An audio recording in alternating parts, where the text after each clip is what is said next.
Welcome to Eric Lofholm's daily 15-minute motivational call. That's better than a cup of coffee. Congratulations for setting your attention to make this an outstanding day and being here for us to share a positive, uplifting message with you today. My name is Gary Wilbers. I'm a trainer with Eric Lofholm, and I want to thank Eric Lofholm and Thomas Parkinson for the opportunity to share a message with you today. I've got a theme, and I've got bracelets even made of it that says charge. Create habits around real goals every day. And my message today is about how do you show leadership with your time? We all know we've got the same 24 hours, but what we do with it matters. As we kind of seen last night in that Super Bowl victory, every second counts. And that's the thing we have to decide when we're trying to achieve our goals, dreams, and aspirations. How are we going to get the most out of each day, each hour, and each minute? Let me share a little story with you. I was driving to work one morning and listening to the news when the newscaster said something that grabbed my attention.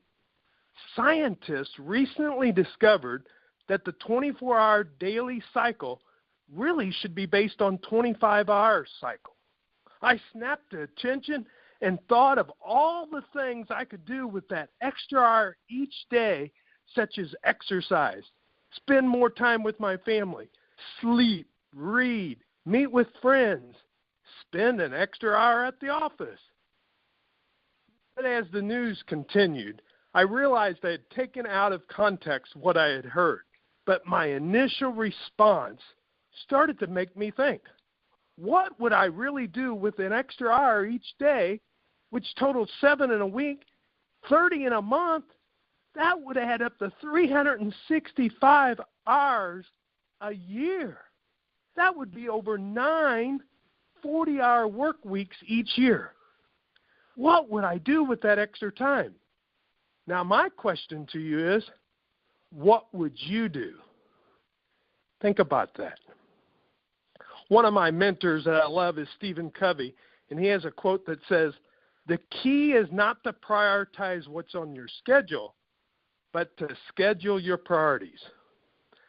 Now, I realize we're not going to get those 25-hour days, but I do believe with a system, a process, a framework in place, we can create an additional hour each day in our lives. Now, the challenge we have is the willingness to change our current behaviors to implement new strategies, which will make us more effective and efficient. Creating a new disciplined behavior is about creating a framework to make each minute of the day count. The issue is not lack of time, but really lack of prioritization. Now, over the years, Stephen Covey, I followed him, actually was a facilitator for his 7 Habits of Highly Effective People, focused the 5 choices. And he says the key to each one of these is a realization that we don't manage time, we manage those priorities. So the question is for you this week, we're starting out, it's Monday morning, what are the priorities you're going to spend your time on? What is going to be most important that you need to get done? If it's making those sales calls to increase your sales, do you have that time blocked in your calendar that you're going to make those sales calls? If it's getting ready to deliver a presentation and you're going to be on the stage, maybe not even on the stage, but meeting with a client that is a potential big client that you could receive, do you have set a time that you're going to work on that presentation to make it the best? I think the key is having a system. I use what I call the leadership time solution. It's my system that allows me to create a daily and weekly framework and strategies that I can prioritize what's most important. So as I develop each day, then it helps me become more productive. If I do not follow my system, guess what happens? I'm unproductive, I'm unorganized, I'm uninspired, and I don't get the things that I want to get accomplished. So what I want to share with you is, what is your system? Each one of us have one, but what do we do? Have you done a weekly plan this week?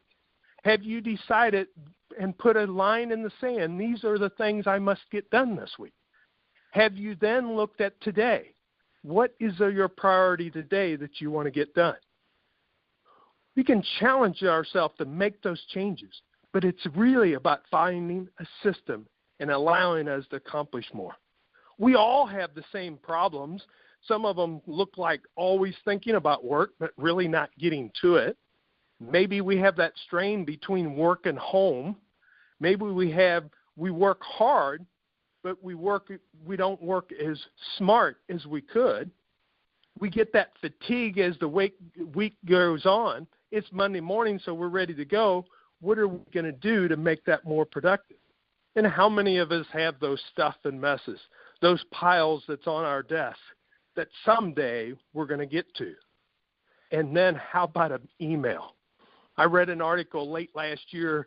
Digital Marketer says an average person gets 147 emails per day. What do we do to make that not become an issue, a distraction? We have to keep ourselves from getting those distractions. So my thing is, how can we look at it differently? What can we do to juggle those different activities? But when I need to be productive, I can put myself in a system that allows me to be most productive.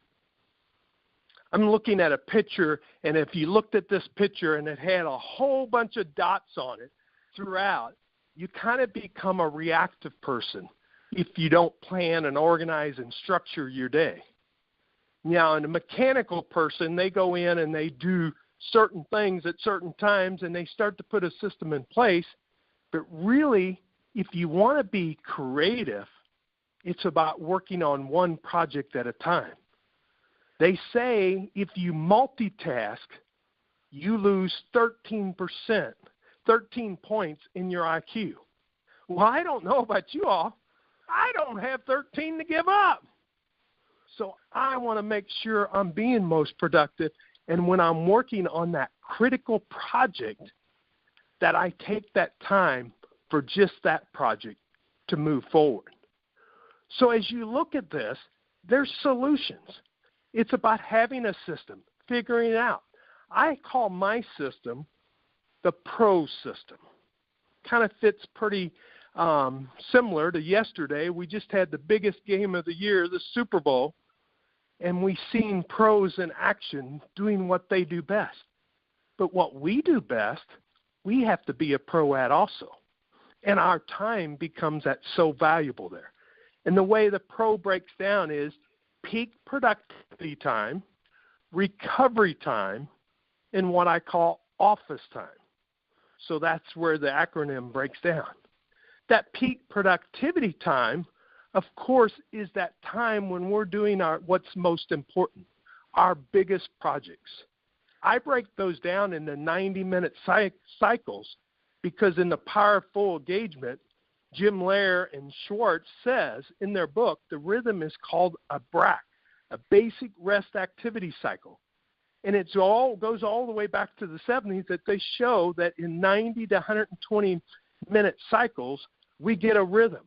It helps us to account for the ebb and flow of our energy throughout the day. And then you should take a recovery time. So I'd suggest to you, try it today. Take 90 minutes, put your timer on your phone, turn your phone where you can't see it, and then just really get into a project and see how productive you are. Don't check email if the email dinger goes off on your computer. Leave it alone. Plus, I would tell you, turn off that because that's the most unproductive thing there is. To me, it's like the old Maslow theory when they did the mice and they'd ring the bell and they knew they'd get food. That's kind of like us if we respond to email that way. So take a 90-minute cycle. See how many of those you can break into your routine this week. But schedule it. Because if you don't schedule it, you're not going to make the time. And then recovery time. This is one I'm challenged with because I'm self-employed. I could work all the time. But when I leave the office, do I leave the office at the office? Or do we carry it with us? And at night, we're sitting there with our family, and we pull up our computer, and we start cleaning out email or looking at this or checking out this. What do we do in our recovery time? How do we get away from work so we can be more productive when we are at work? And then that office time, to me, is true office time. It's cleaning up the stuff and messes. It's doing the email. It's delegating items. It's meeting with my staff person if they're going to help me, if you have one of those. Or it's scheduling things that need to be accomplished, getting those appointments set that you know are important. Those allow you to really take the stuff and messes and set times. I've even went to the point of, with my email, I schedule what time I check email each day. Because I know myself, I'm a creature of habit, and I like to look at email. But I have to pull myself away from it and say, no, that's not what's productive. So my suggestion is, look at your system. Think about what your system is today for your time. Do you have one? Number one. Even if you don't have one written down, you have one. Because you've decided when you get off this call, if you're going to start something, that really becomes your system. And some people have no system at all. They kind of let every day come and go as it is. So my suggestion is, look first at your week. Determine what that weekly plans, what those activities need to be. And then start breaking it down to each day. I don't know about you, but I very seldom miss an appointment with a client unless I'm sick or something else comes up, and then I'm calling them. I'm even the type that if I'm going to be a couple minutes late, on my route there, I'm calling them, letting them know that I'm running behind because I want to be on time for those appointments, and I want them to know I appreciate their time. So what do you do with your time? How can you create more peak productivity time, doing your highest priorities? And we're on a sales motivation call today, and what would one of those be? Our sales calls. Do we have them being as our most productive item? And then what do we do in our recovery time? Are we taking time to find time for ourselves so we can truly get away from it, so we can be more productive when we are in our work mode? And then that last time, how do you distinguish that office time to change things up, to make it better? My goal to you is, I believe if you have a system, you will start creating a momentum. And momentum really starts you. You remember a merry-go-round? How when you were a kid, what did you want to do? You wanted to get going faster and faster and faster. And that merry-go-round, then you could jump on and you could just ride and ride till it slowed down.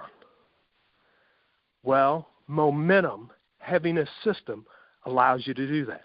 I have a quote that I coined, says, momentum is like the merry-go-round that starts very slowly, but based on your daily action, the energy increases. And that's what I believe having a leadership time solution, framework, process in place for you will do for you. It will allow your daily actions to continue, and the energy will continue to increase. As you go through this week, make it a great week. I have enjoyed so much of sharing with you. Charge through this week. Create those habits around real goals every day that will make you the most effective and productive individual you can be. I thank you for joining us today for Eric Lofholm's Daily Motivational Call. Once again, this is Gary Wilbers. On behalf of myself and the entire Eric Lofholm community, always remember, you have greatness inside of you. Make it a great day. Thanks for joining me this morning. Make it a great week. Looking forward to talking to you next Monday.